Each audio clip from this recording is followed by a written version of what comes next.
नमस्कार, मैं हूं प्रियंका और आप देख रहे हैं राष्ट्रीय जगत विजन न्यूज। जीएसटी 2.0 लागू होने के बाद छत्तीसगढ़ में कोयले पर कंपनसेशन सेस अब खत्म हो गया है। इस पर वित्त मंत्री ओपी चौधरी ने कहा कि अब कोयला खनन रॉयल्टी से सीधा लाभ राज्य को मिलेगा। वित्त मंत्री ने बताया कि कोरोना काल में कोयले पर लिया गया कर्ज सेस के माध्यम से चुकाया जा रहा था, लेकिन अब जीएसटी में सेस के मर्ज होने से राज्य को राहत मिलेगी। कोयला खपत का 50% हिस्सा छत्तीसगढ़ को और 50% केंद्र को मिलेगा। ओपी चौधरी ने जीएसटी चोरी और टैक्स चोरी के मामलों पर भी प्रतिक्रिया दी। सुनिए।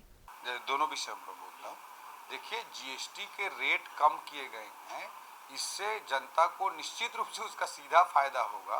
हम तो पूरा कैलकुलेशन करके दिखा रही है भारत सरकार कि ट्रैक्टर पे कितने का लाभ होगा, एसी पे कितने का लाभ होगा, टीवी पे कितने का लाभ होगा, टूथब्रश, टूथपेस्ट, शैम्पू पे कितने का लाभ होगा। वो सीधा इसका लाभ आम जनता को मिलने जा रहा है। ये विपक्ष के लोग जीएसटी काउंसिल के अंदर दाम घटाने का विरोध कर रहे थे कि अगर वो बोल रहे हैं कि जनता को उतना ही पैसा देना पड़ेगा, अगर कांग्रेस बोल रही है तो फिर तो वो आरोप क्यों लगाते थे कि राज्यों का रेवेन्यू कम हो जाएगा। अगर उतना ही पैसा जनता देगी तो राज्यों का रेवेन्यू कम क्यों होगा। ये जीएसटी काउंसिल के अंदर दर कम करने का विरोध करते हैं कि ये आरोप लगाते हैं कि स्टेट के रेवेन्यू कम हो जाएंगे, केंद्र का भी रेवेन्यू कम हो जाएगा अगर होगा तो। लेकिन मैं ये कहना चाहता हूँ, इनके दिखाने के दांत और खाने के दांत अलग अलग है। जीएसटी काउंसिल के अंदर ये दाम घटाने का, टैक्स कम करने का विरोध करते हैं, राज्यों की रेवेन्यू का हाय तौबा मचाते हैं और बाहर आकर रेट कम नहीं किए जा रहे हैं, ऐसी राजनीति करते हैं। आपने कोयले के सेस के बारे में कहा है। कोयले पर 400 रुपये प्रति टन का सेस लगता था, जो कोरोना काल के असामान्य परिस्थितियों में जो रेवेन्यू फॉल हुआ था स्टेट्स का और भारत सरकार का, सभी का रेवेन्यू फॉल हुआ था। लेकिन भारत सरकार ने 2017 से 2022 तक 14% के ग्रोथ के हिसाब से कंपनसेशन देने की बात कही थी। और कोरोना की असामान्य परिस्थितियों में भी जो राजस्व में कटौती हुई, उसके बाद भी भारत सरकार ने लोन लेकर के राज्यों को कंपनसेट किया था।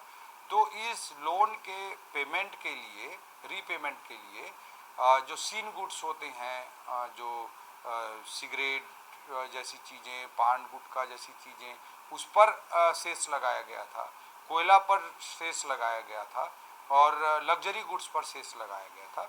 और इस सेस के माध्यम से कंपनसेशन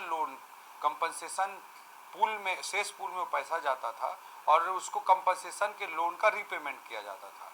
अब वो लोन का रीपेमेंट हो गया है और इस सेस को, कोयले पर जो 400 रुपये प्रति टन का जो सेस था, उसको जीएसटी के साथ मर्ज कर दिया गया है। तो अब जीएसटी के साथ मर्ज होने से कोयले का जो कंज्यूम करेगा, जो राज्य उसको कंज्यूम करेगा, उस राज्य के साथ भारत सरकार 50-50% शेयर करेगी। तो आधा भारत सरकार को जाएगा, आधा राज्य सरकार को जाएगा। और जो केंद्र सरकार को पैसा जाएगा वो भी वित्त आयोग की सिफारिश अनुसार 41% डिवोल्यूशन जो होता है, उसके तहत भी राज्यों को फायदा मिलेगा। तो इससे राज्यों को निश्चित रूप से फायदा है। और जितना कोल छत्तीसगढ़ में जैसे कंज्यूम होगा, उसका 50% पैसा छत्तीसगढ़ को मिलेगा। पहले जो 400 रुपये प्रति टन या सीन गुड्स या लग्जरी गुड्स पर जो सेस लगता था, उसका पूरा पैसा सेस पूल में जाकर लोन रिपेमेंट होता था। अब 50% कम से कम स्टेट को सीधा मिलेगा और भारत सरकार को भी जो 50% मिलेगा, उसका डिवोल्यूशन का भी पैसा स्टेट को मिलेगा। तो इससे निश्चित रूप से राज्य सरकारों को लाभ। फिलहाल इस खबर में इतना ही। देश प्रदेश की खबरों से अपडेटेड रहने के लिए हमारे चैनल को सब्सक्राइब करें और नए खबरों की नोटिफिकेशन के लिए बेल आइकॉन जरूर दबाएं। नमस्कार।